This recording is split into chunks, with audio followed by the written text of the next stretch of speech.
तो देखो ये कॉम्प्लेक्स नंबर का एक क्वेश्चन है। इसमें क्या क्या गिवन है? Z1 गिवन है, Z2 गिवन है। ठीक है। क्या कैलकुलेट करना है? Calculate the value of A and B. और ए और बी कहाँ है? यहाँ पे है। इसको सॉल्व करने के लिए एक आपको गिवन है Z1 Z2, और ये नीचे वाला थोड़ा अलग लग रहा है Z1 से। ठीक है, तो अलग जो लगता है उसे क्या बोलते हैं? Conjugate Z1। इसको बोलते हैं कंजुगेट। ये निकलता कैसे है? ये निकलता कैसे है? जो गिवन होता है Z1 में, उसका साइन आई के पास वाले को चेंज कर देते हैं। मतलब अगर यहाँ माइनस लिखा होगा तो यहाँ क्या कर दोगे? आप प्लस कर दोगे। अगर यहाँ प्लस लिखा होता तो यहाँ क्या कर देते? माइनस कर देते। समझ में आया क्या कंजुगेट कैसे निकालते हैं? बस चेंज कर देना है साइन को। ठीक है, बाकी नंबर सेम रहता है। तो अब इसको कैलकुलेट कैसे करोगे? ऐसे करके कैलकुलेट करोगे। Z1 की वैल्यू कितनी है?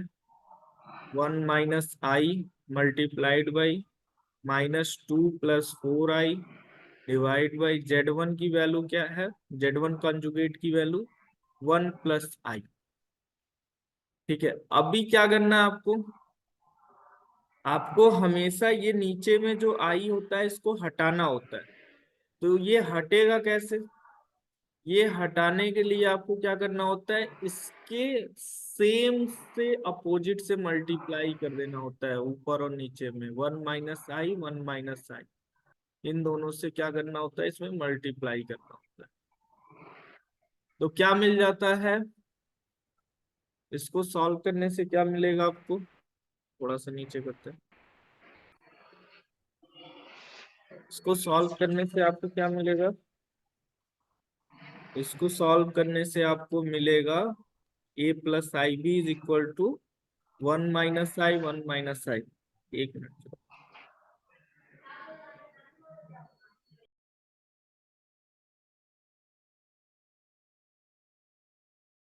तो क्या बता रहा था इसमें? 1 - i 1 - i से ऊपर नीचे मल्टीप्लाई कर देते हैं। ये अपने आप से कर रहे हो। ठीक है, ये अपने आप से कर रहे हो। क्यों कर रहे हो? नीचे से आई को हटाना होता है। तो जो यहाँ लिखा होता है उसके अपोजिट से मल्टीप्लाई करते हैं। तो इसमें दो चीजें मैंने बताया है। क्या? ये तो क्वेश्चन में ही गिवन, ये भी क्वेश्चन में ही गिवन था। आपको ये Z1 कंजुगेट निकालना था। कंजुगेट कैसे निकलता है? ये माइनस को चेंज करके। तो अभी इसको सॉल्व करोगे तो क्या होगा? a + b a - b। तो ये क्या हो जाता है? a² - b²। ऐसा होता है ना? ऐसा होता है कि नहीं होता है? a² - b² फार्मूले का होता है। ठीक है, जब एक ब्रैकेट में a + b होता है, दूसरे ब्रैकेट में a - b होता है, तो क्या हो जाता है? a² - b²। अब भी क्या है? 1 - i का स्क्वायर हो जाएगा, -2 + 4i हो जाएगा। इसको सॉल्व करने से क्या हो जाएगा? 1 - i²। इधर में क्या होगा? इसको सॉल्व करने पे a - b का स्क्वायर। ऐसा क्यों लिखा हूं? क्योंकि 1 - i और 1 - i दो बार था, तो मैंने स्क्वायर कर दिया है। ठीक है, फिर a - b का स्क्वायर कैसे होगा? a² + b² -2ab। तो ये क्या हो जाएगा? 2i। और इधर में क्या होगा? -2 + 4i। समझ में आ रहा है क्या ये कैसे हो रहा है? अब भी पूरा क्लियर करने के बाद से एक बार और बता दूंगा, सॉल्व करने के बाद से। तो यहाँ के बाद से कैसे इसको करना है, बस इसमें कैलकुलेशन है। नीचे में क्या हो जाएगा? 1 माइनस, और i² की वैल्यू क्या होती है? i² की वैल्यू होती है -1। तो ये क्या हो जाएगा? -1। ऊपर में क्या होगा? 1 माइनस, ये भी क्या हो जाएगा? -1 -2i। और इधर में क्या हो जाएगा? -2 + 4i। ये नीचे वाला कितना हो जाएगा? ये दोनों तो कैंसिल हो जाएगा। बचेगा क्या? -2i। और इधर में क्या बचेगा? -2 + 4i डिवाइड बाई, ये कितना हो जाएगा? 1 और 1, 1 और +1 हो जाएगा ना, ये माइनस माइनस प्लस हो जाएगा। तो ये डायरेक्टली मैं 2 लिख दिया। अब भी ये 2 से ये 2 कैंसिल हो जाएगा। बचेगा क्या आपका? आपका बचेगा क्या? a + ib = minus minus plus +2i हो जाएगा ठीक है, इन दोनों का मल्टीप्लाई कर रहे हैं, माइनस माइनस प्लस हो जाएगा और 2i हो जाएगा, फिर माइनस हो जाएगा और फिर i 4i² हो जाएगा। ठीक है, अब भी क्या करोगे आप, a+ib, फिर आप 2i तो ऐसे ही रहेगा, लेकिन इसकी वैल्यू क्या हो जाएगा, -1, तो ये कितना हो जाएगा, -4 हो जाएगा।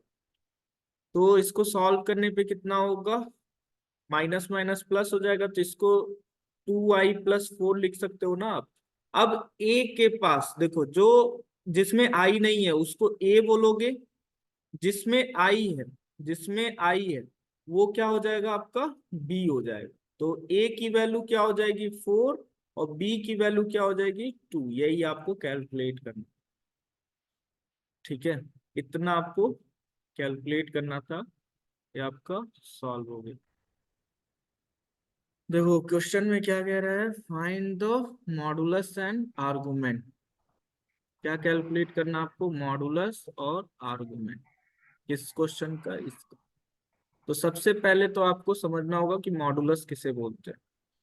तो z ये कोई भी नंबर अगर a+ib टाइप का रहता है तो इसका मॉडुलस क्या होता है, ऐसे मॉडुलस करते हैं और इसका क्या कर देते हैं, इनके नंबर्स का स्क्वायर कर देते हैं। ठीक है, जो रियल नंबर होता है उसका स्क्वायर कर देते हैं। यहाँ इमेजिनरी है, आई को छोड़ के जो नंबर लिखा होता है उसका स्क्वायर कर देते हैं। ठीक है, फिर आर्गुमेंट कैसे लिखते हैं, आर्गुमेंट ऑफ जेड, ARZ करके लिखते हैं इसको। क्या लिखते हैं आप, ARZ, आर्गुमेंट ऑफ जो भी है, ऐसे लिख लो इसको, आर्गुमेंट ऑफ। एक क्वेश्चन में ऐसा लिखा हुआ था, लिख के भी आया था। ये क्या होता है, tan−1 E/A। ठीक है, तो सबसे पहले जो आपका क्वेश्चन होगा, जेड जो भी आपका ये क्वेश्चन है ना, इस क्वेश्चन को देखो, पहले सबसे पहले आप क्या करोगे, इस क्वेश्चन को इस तरह लिखोगे, 5-i/2-3 है, ऐसा क्वेश्चन है। तो सबसे पहले आपको क्या करना है, इस फॉर्म में कन्वर्ट करना है, a+ib के फॉर्म में। तो यहाँ तो नीचे में डिवाइड में आई है, तो डिवाइड वाला आई को आपको हटाना होता है। तो अभी जैसे हटाए थे इसके पहले वाले क्वेश्चन में, क्या करते हो आप, रेशनलाइजेशन करते हो ऊपर और नीचे, इसके अपोजिट साइन से मल्टीप्लाई करके। ठीक है, तो अभी क्या करोगे आप, नीचे में ये 5-i मल्टीप्लाइड बाई क्या होगा, 2+3i, डिवाइड बाई क्या होगा, a-b, यानी क्या होगा, a² - b²। ठीक है, अब भी देखो, ये ध्यान देना आप, 3i का टोटल स्क्वायर मैं कर रहा हूं। ठीक है,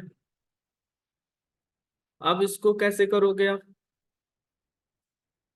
ठीक है, अब इसको कैसे सॉल्व करोगे आप। सर सर एक मिनट, वो अफसर सर जो बार बार कॉल कर रहे हैं, मैं उसको कॉल बैक कर देते। ठीक है, एक मिनट।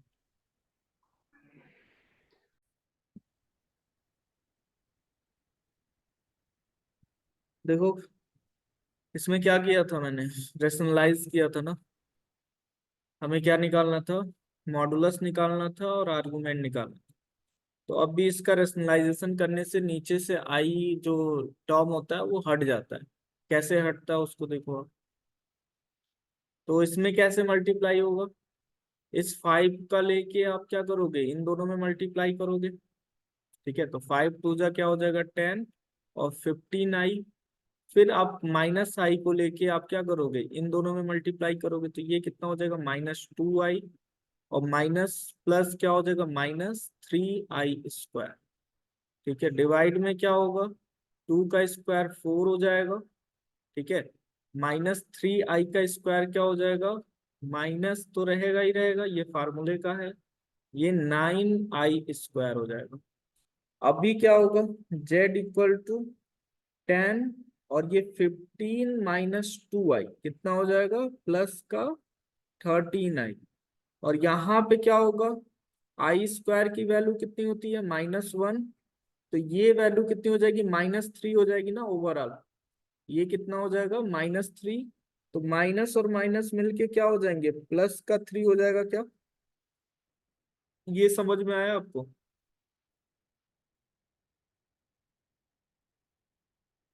हम्म।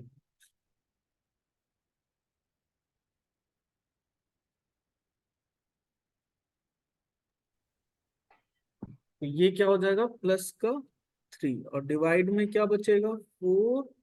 माइनस तो रहेगा ही, और ये क्या हो जाएगा, -9। इसको भी ऐसे ही लिख लो, कंफ्यूज नहीं हो गया। यहाँ पे क्या लिख सकते थे आप, माइनस फार्मूले का था और -3 लिख देते।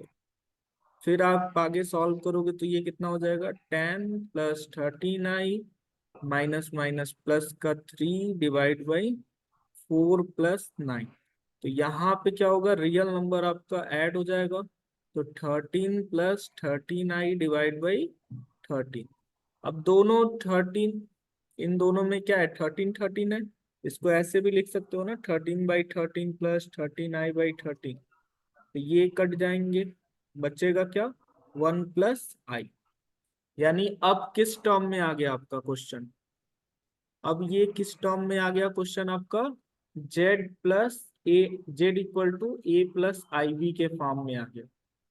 ठीक है, ये इस फॉर्म में आ गया। अब तुरंत आप क्या कर दोगे, मॉडुलस और आर्गुमेंट कैलकुलेट कर लोगे। यहां से क्या आया है, z = 1 + i। अभी मॉडुलस क्या होगा आपका, √ इसका स्क्वायर, और i के साथ जो कोफिशिएंट है उसका स्क्वायर। तो अभी कितना हो जाएगा, अभी कितना होगा आपका, ये 1 का स्क्वायर 1 हो जाएगा, और ये भी 1 हो जाएगा। तो √ क्या बचेगा आपका, 2। ये क्या आ गया आपका, मॉडुलस आ गया। नेक्स्ट क्या आपसे पूछा है, आर्गुमेंट पूछा है। क्या पूछा है, आर्गुमेंट पूछा है, आर्गुमेंट ऑफ जेड, मतलब इमेजिनरी नंबर। तो ये कैसे कैलकुलेट करते हो आप, ARG, इसको कैसे कैलकुलेट करते हो, tan−1 b/a। ठीक है, तो इसको कैसे कैलकुलेट करोगे, b के प्लेस पे क्या होगा, 1। यहाँ a + ib से इसको क्या करोगे, कंपेयर करोगे ना, तो i तो i लिखा है, b की जगह क्या लिखा होगा, यहाँ पे 1 लिखा होगा। ठीक है, तो यहाँ 1/1 हो जाएगा, tan−1। अभी कितना होगा, एक,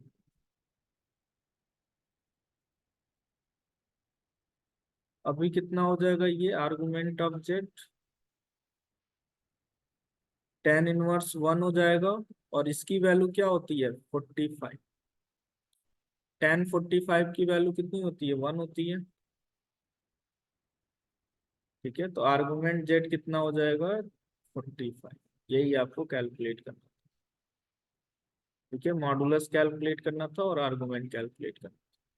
अब इसको आप नोट कर लो।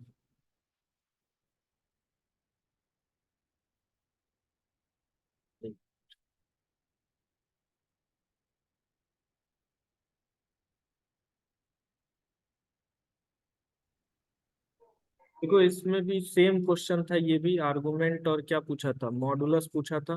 तो ऐसा कुछ क्वेश्चन गिवन था, तो सबसे पहले तो अभी डायरेक्टली रेशनलाइज इसका नहीं हो सकता। तो 1 - i² के टर्म में इसको ब्रेक किया है। वो कैसे ब्रेक किया है, a - b² के टर्म में, a² + b² -2ab होता है ना, इस टर्म में इसको ब्रेक किया है। ठीक है, तो इस टर्म में इसको ब्रेक करने से आपका क्या आ जाएगा, वैल्यू आ जाएगा 1 - 1 - 1, i² की जगह क्या हो जाएगा, -1 -2i। ऐसे करते करते ये 1 से 1 कैंसिल हो गया है, बचा है क्या, -2i। अब ये -2i और ये माइनस क्या हो जाएगा, +2i हो जाएगा, और ये एक दूसरे को क्या करके कैंसिल कर देंगे, 1 हो जाएगा। हमें किस फॉर्म में करना था, a + ib के फॉर्म में, लेकिन यहाँ क्या आ रहा है, बस a के फॉर्म में आ रहा है।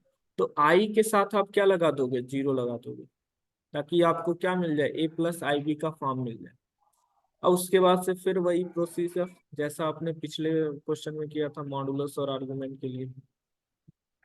क्या किया है, मॉडुलस के लिए मॉड जेड की वैल्यू क्या हो जाता है, a²b², जब ऐसे होता है a + ib होता है तो।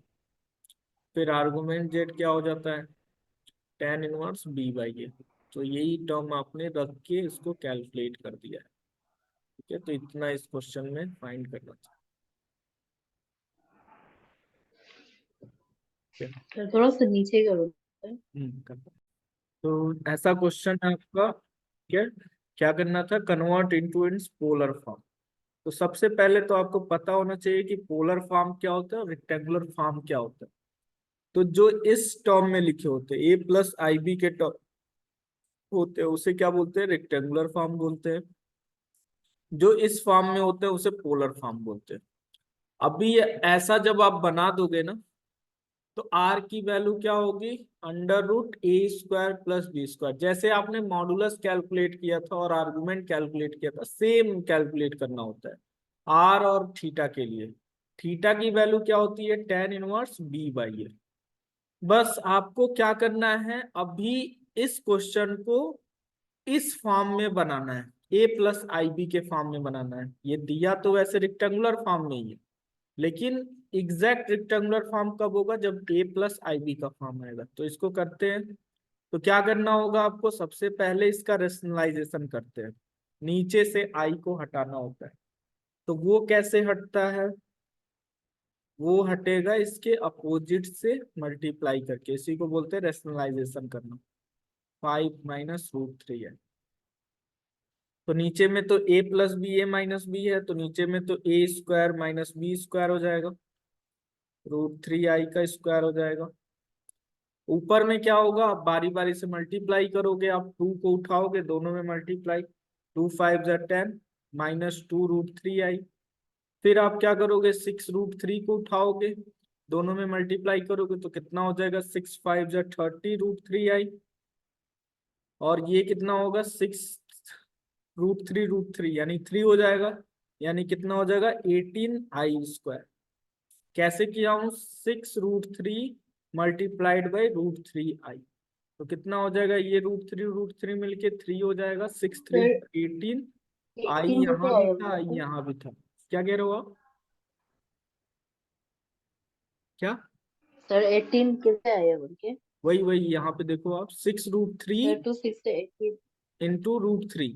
ठीक है, ठीक है। तो √3 कितना हो जाएगा, 3 हो जाएगा, इंटू 6 कितना हो जाएगा, 18 हो ठीक जाएगा। है। तो ऐसे करके इसको सॉल्व करना। तो आगे देखो क्या होगा, इसका सॉल्व कैसे होगा। ये कितना हो जाएगा, 10। अब देखोगे एक जैसे कौन से है, तो एक जैसे ये और ये, यानी 30 में से 2 को माइनस करोगे तो कितना हो जाएगा, 28 √3i। ठीक है, -18i², आई स्क्वायर को क्या लिखते हो, -1। ठीक है, डिवाइड बाई कितना हो जाएगा, 5 का स्क्वायर 25, और माइनस ये √3 का जब स्क्वायर करोगे तो क्या हो जाएगा, 3i² हो जाएगा। तो अभी क्या होगा आपका, 10 + 28 √3i माइनस, ये माइनस माइनस क्या हो जाएगा, प्लस का 18। और नीचे में क्या होगा, 1 मिनट सॉल्व कर लेने दो, उसके बाद से आप पूछ लेना। नीचे में क्या होगा, 25 माइनस, और ये कितना हो जाएगा, -3। तो इसको वैल्यू कितना हो जाएगा, 10 + 28 √3i प्लस 18 डिवाइड बाई कितना होगा, 25 + 3। ठीक है, माइनस माइनस प्लस हो जाएगा। अब भी कितना होगा, ये 10 और 18 ऐड होके कितना हो जाएगा, 28 + 28 √3i। और नीचे में भी क्या हो जाएगा, 28। अभी जब इसको अलग अलग करोगे आप, अलग अलग करोगे, जैसे होता था ना, 1/2 + 1/2, तो क्या करते थे आप, 2 1 + 1 करते थे। तो इसको उल्टा भी तो कर सकते हो। तो यही यहाँ कर रहे हैं, तो क्या करोगे आप, 28/28 प्लस 28 √3i डिवाइड बाई 28। इससे ये कट जाएगा, इससे ये कट जाएगा, बचेगा क्या, 1 + √3i। तो ये हमने क्या कर दिया, रेक्टेंगुलर फॉर्म में अच्छे से कन्वर्ट कर दिया। ठीक है, जैसे ही ये हुआ, अभी आपका पोलर फॉर्म निकालना इजी हो जाएगा। यहाँ देखो आपका इस फॉर्म में आ गया, अभी एग्जैक्ट रेक्टेंगुलर फॉर्म की तरह दिख रहा हो। अब इसको क्या करना है, पोलर फॉर्म में निकालना है। तो पोलर फॉर्म में कैसे होगा, R at an angle theta. R की वैल्यू क्या होगा, √a² प्लस b²। ठीक है, तो ए की जगह क्या है आपका, 1 का स्क्वायर, और बी की जगह क्या है आपका, √3 का स्क्वायर।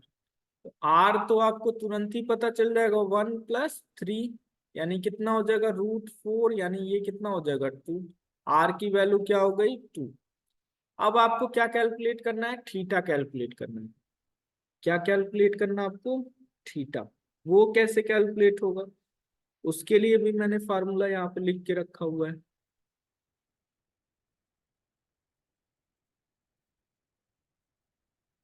थीटा की वैल्यू कैसे होगा, थीटा इक्वल टू क्या होता है, tan−1b/a।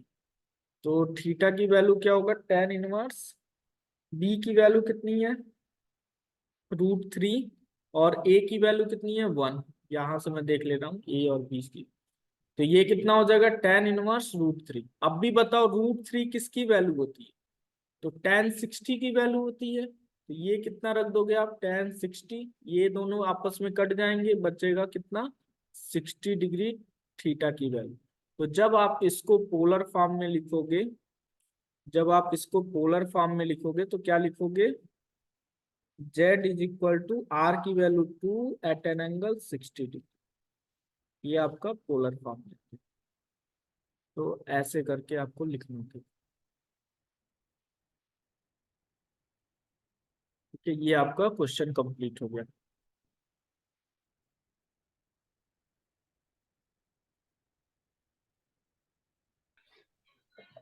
जो बाइनोमियल थ्योरम में क्या क्या हमें पढ़ना होता है, एनपीआर और एनसीआर। तो देखो पहले एनपीआर का फार्मूला देख लो क्या होता है, factorial n divide by n-1। बस एनसीआर में क्या हो जाता है,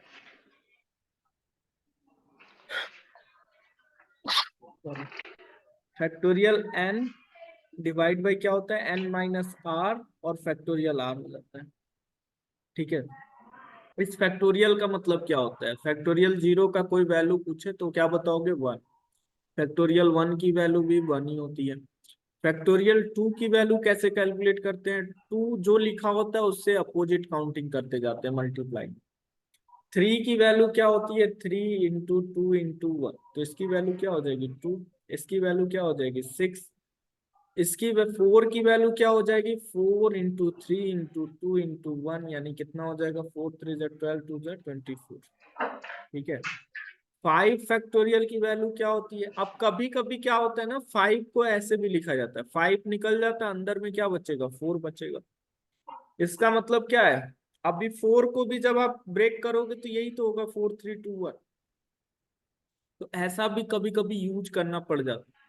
ठीक है, तो इसको और कैसे लिख सकते हो आप, 5 × 4 फैक्टोरियल 3 भी लिख सकते हो, एक एक कम होता जाता है फैक्टोरियल। ठीक है, तो ऐसे भी आप कर सकते हो।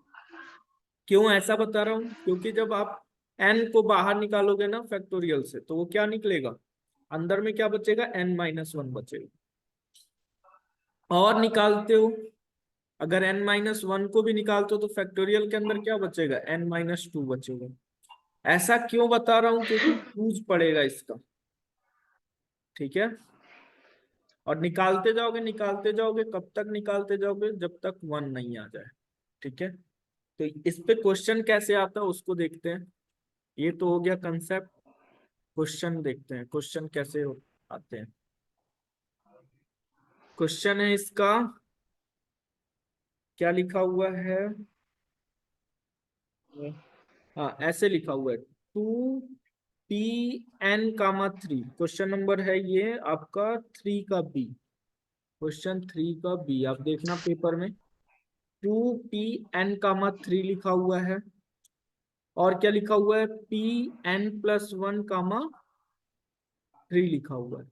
ठीक है, अभी ऐसा क्यों लिखा गया है, हम तो बताएं एनपीआर, कंप्यूटर में इसको टाइप करना थोड़ा टफ हो जाता है, तो इसीलिए इसको क्या लिख दिया जाता है n, r लिख दिया जाता है। तो पहला वाला जो होता है यहाँ का होता है, दूसरा वाला जो होता है यहाँ का होता है।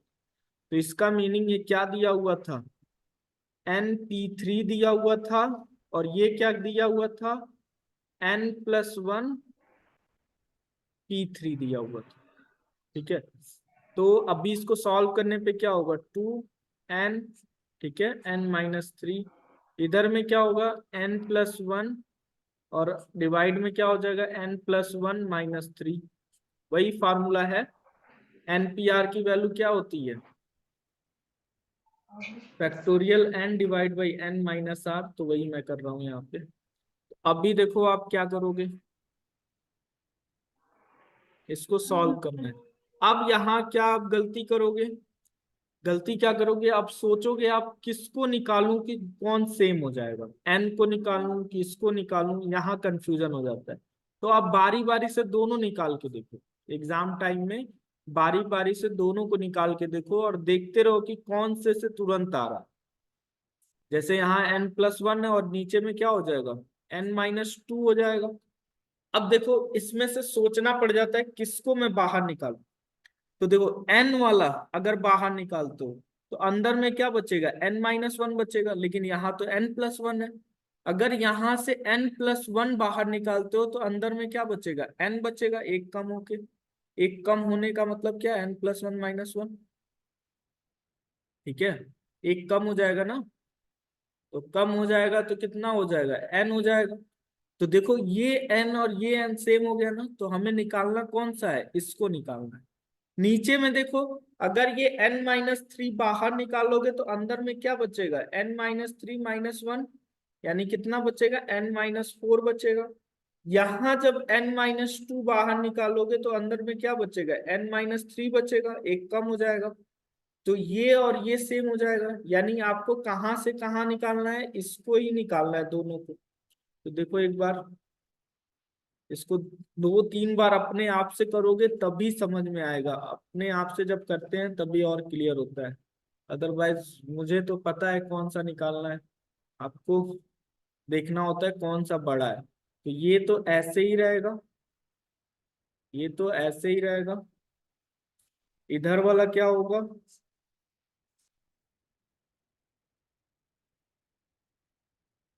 इधर वाले में क्या करोगे, n+1 को बाहर निकालोगे, अंदर में बचेगा n, और नीचे में क्या बाहर निकालोगे, n-2 को बाहर निकालोगे, क्या बचेगा, n-3।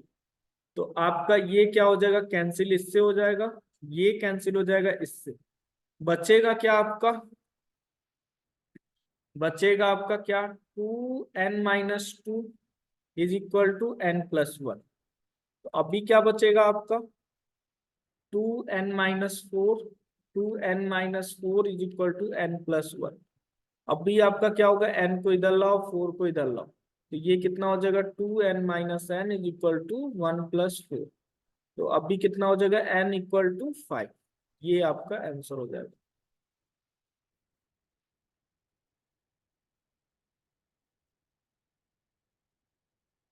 ये आपका आंसर हो जाएगा ऐसे करके, इसको देख लो आप। यही आपको कैलकुलेट करना था, फाइंड n की वैल्यू आपको कैलकुलेट करना था। ये देखो बाइनोमियल एक्सपेंशन ऐसे करते हैं हम लोग। ठीक है, ये याद रखना आपको, बाइनोमियल एक्सपेंशन कैसे होता है। एक बार और बता देता हूँ, देखो x+y⁴ n है ना, तो इसको कैसे लिखते हैं हम लोग, इसको लिखते हैं nc0। पहला क्या होता है, nc0 होता है, और डार्क करते हैं यहाँ पे, इसको एक बार और लिख देते हैं पूरा, ध्यान से देखना आपको याद हो जाएगा। तो कैसे करते हैं, nc0 x⁴। अब x⁴ जो पहला वाला नंबर होता है ना, उस पे क्या लगाते हैं, इन दोनों का सब्ट्रैक्शन, n-0 का। और जो सेकेंड वाला टर्म होता है उसके साथ क्या लगाते हैं, ये जो जीरो होता है, प्लस nc1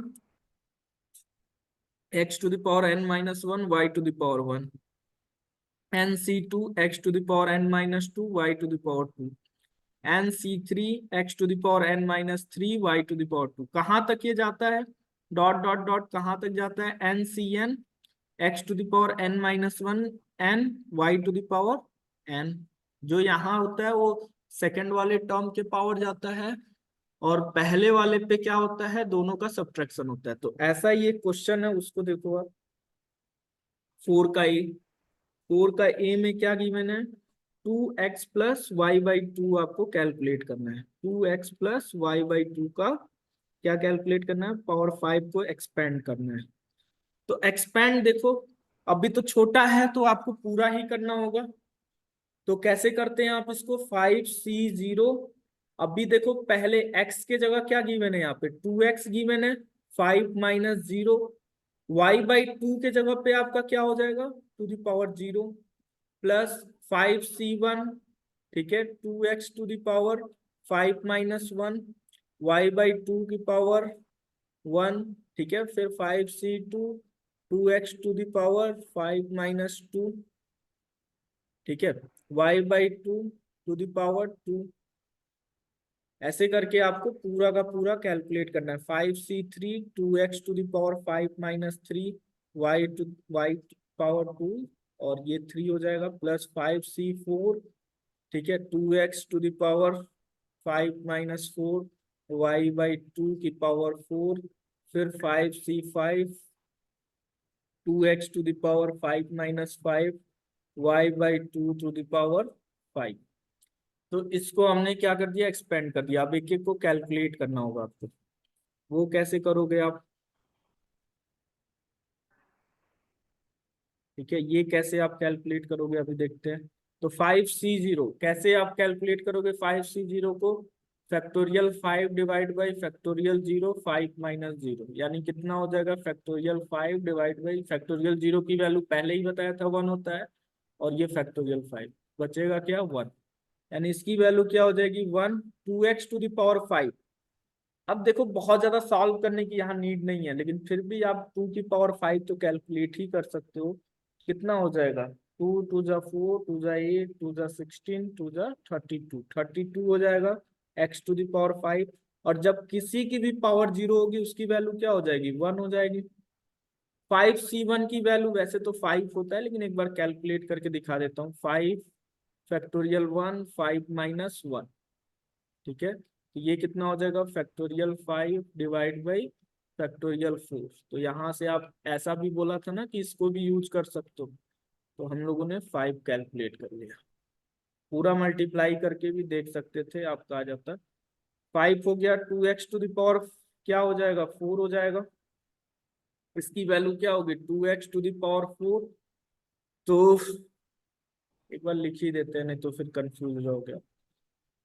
क्या हो जाएगा यहाँ पे, 2x to the power 5 minus 1 की पावर 4, y/2 की पावर 1। फिर आप क्या करोगे, 5c2 की वैल्यू कैलकुलेट करोगे। तो 5c2 की वैल्यू कैसे कैलकुलेट करोगे, यही छोटा सा कैलकुलेट कर देता हूँ। फैक्टोरियल 5, 2 और 3, तो कितना हो जाएगा, 5 इंटू 4, 3 वाला तो गायब ही हो जाएगा, और 2 वाला आपका 2 टू जा 4, यानी 10 हो जाएगा। तो क्या हो जाएगा आपका 10, 2x to the power 3, y/2 का स्क्वायर, फिर क्या होगा प्लस 5c3 की वैल्यू भी सेम ही आती है, 10 ही आती है, ठीक है। 2x टू द पावर कितना हो जाएगा यहाँ पे, 5 माइनस 3, 2 हो जाएगा। y/2 की वैल्यू कितनी हो जाएगी, 3 हो जाएगी। नॉर्मल कैलकुलेशन है। 5c4 की वैल्यू 5 होती है, ठीक है। 2x टू द पावर 1 हो जाएगा, y/2 की पावर 4 हो जाएगा, प्लस 5c5 की वैल्यू 1 होता है, 2x की पावर 0 हो जाएगा, 5 माइनस 5, और क्या होगा, y/2 की पावर 5 हो जाएगा। यहां तक करने के बाद से एक लाइन और करेंगे तो ये पूरा कैलकुलेट हो जाएगा। तो पहला वाला जो आ रहा है 32x टू द पावर 5 हो रहा है, प्लस 5 इंटू ये कितना हो जाएगा, 16x टू द पावर 4 हो जाएगा, इंटू ये कितना हो जाएगा, y/2 हो जाएगा, प्लस 10, 8x³ हो जाएगा, ये कितना हो जाएगा, y² डिवाइड बाई 4 हो जाएगा, फिर प्लस 10, 2 टू जा 4, x² हो जाएगा, और इधर में क्या हो जाएगा, y³ बाई 8 हो जाएगा। फिर आपका क्या होगा, प्लस 5, 2x होगा, और ये कितना हो जाएगा, y/16 हो जाएगा। फिर आपका कितना होगा, 2x टू द पावर 0, यानी इसकी वैल्यू 1 हो जाएगी, और y टू द पावर 5/32 हो जाएगा। अब भी देखो यहाँ कुछ कटने वाला है, तो 2 से इसको काट दो, 2 8 जा 16, ये 4 से कट जाएगा, 2 टाइम में। इधर में कितना होगा, 8 से ये 4 1 जा 4, 4 2 जा 8, फिर ये 2 से 5 टाइम। फिर यहाँ 2 8 जा हो जाएगा, और ये ऐसे ही रहेगा। तो अभी क्या होगा, लास्ट लास्ट लाइन इसका क्या हो जाएगा, 32 x⁵ बस कैलकुलेशन है, ज्यादा कैलकुलेशन नहीं करोगे तो भी चलेगा, आप एग्जाम में बस करके आ जाना। 8 5 = 40, हाँ 5 8 = 40, x⁴y प्लस 10 2 = 20, x³ y², फिर आपका क्या होगा 5 x² y³, फिर आपका क्या होगा 5 5/8 xy हो जाएगा, फिर आपका क्या होगा y⁵ 32 हो जाएगा। ये आपका आंसर हो जाएगा यहाँ तक।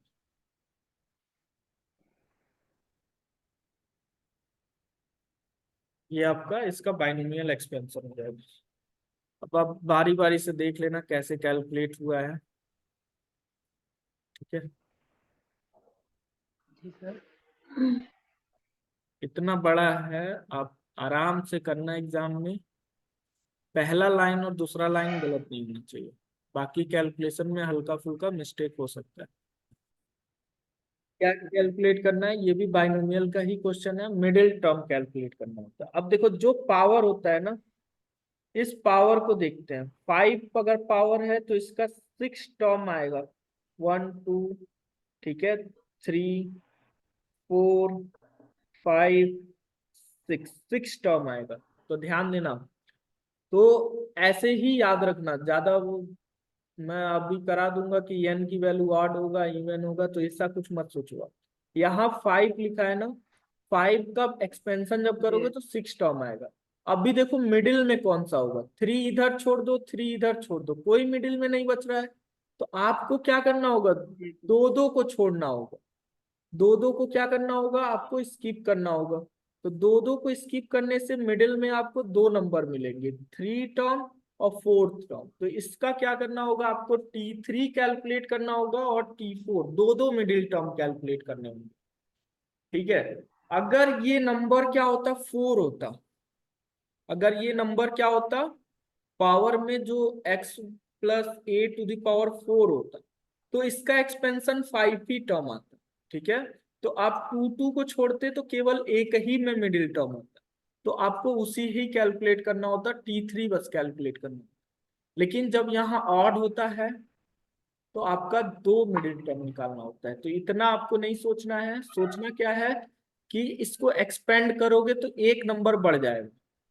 क्या करना होता है, ऐसा क्वेश्चन जब भी दिया रहेगा तो आप पावर को देखोगे और जितना पावर है उससे एक बढ़ा के लिख देना, आप एक ज्यादा लिख देना आप, ठीक है, 4 5 और 6, और छोड़ने की कोशिश करना, मिडिल वाले लाने की कोशिश करना। दो दो को छोड़ा तो बीच में 2 टर्म आ गए, 3rd और 4th, तो आपको क्या करना होगा, T3 कैलकुलेट करना होगा और T4 कैलकुलेट करना होता है, ठीक है।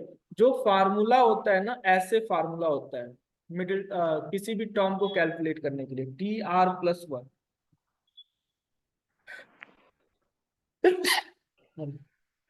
इसको कैसे कैलकुलेट कर, तो NCR, और जो भी टर्म होता है, पहला टर्म जो होगा x⁴n−r y⁴r, मतलब यहाँ का जो टर्म रहता है उसको लिखते हैं, ठीक है।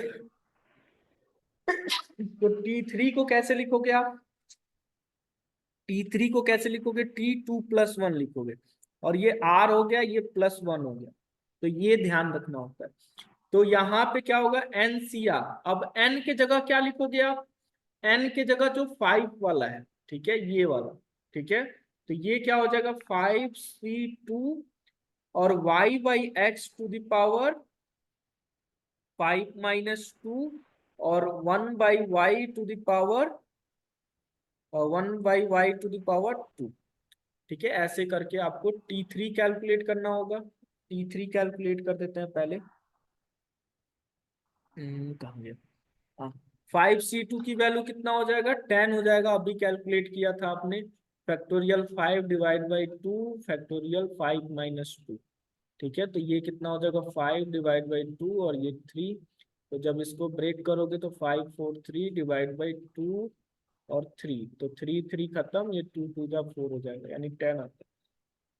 इसको कैलकुलेट करने पे क्या हो जाएगा, y/x⁴ इंटू 1/y⁴। तो ये देखो, अब जब इसको ब्रेक करोगे आप, ब्रेक करने से क्या होगा, 10 × y³ / x³ × 1/y²। ये दो इसको खत्म कर देगा, यानी क्या बचेगा, 10y/x³। ये आपका थर्ड टर्म हो गया। ऐसे ही आपको फोर्थ टर्म कैलकुलेट करना होगा। फोर्थ टर्म के लिए कैसे कैलकुलेट करोगे आप, T4 कैसे कैलकुलेट करोगे, T4 के लिए भी T3+1 लिखोगे, और यहाँ भी क्या होगा, 5C3। अब Tr+1 आप याद करो, फार्मूला जो होता है NCr x⁴n−r y⁴ तो x के जगह क्या था, y/x था, इसके लिए भी y/x था, और टू द पावर क्या हो जाएगा, 5 - 3 इंटू 1/y⁴ क्या हो जाएगा, 3। इसकी वैल्यू भी 10 हो जाएगा, इंटू y/x की पावर क्या हो जाएगा, 2 इंटू 1/y³। तो इसको कैलकुलेट करने पे क्या होगा, 10 into y² / x² into 1/y³। ये कट जाएगा, इसमें नीचे में y बचेगा, तो ये बचेगा आपका 10/x²y। ये इसका आंसर हो जाएगा T4 का, और ऊपर वाला आपका, तो ये आप कैलकुलेट कर लीजिए। समझ में आ गया होगा। आप अपना नोट्स पढ़ना, ठीक है, मैं तो रिवीजन करवा रहा हूँ ना, तो नोट्स पढ़ना अच्छे से, आप क्लियर हो जाएगा। ठीक है, रिवीजन की जरूरत है क्या फिर से, इसमें से क्या क्या नहीं हटा सर। दो आपको, ये सब हटा देना है।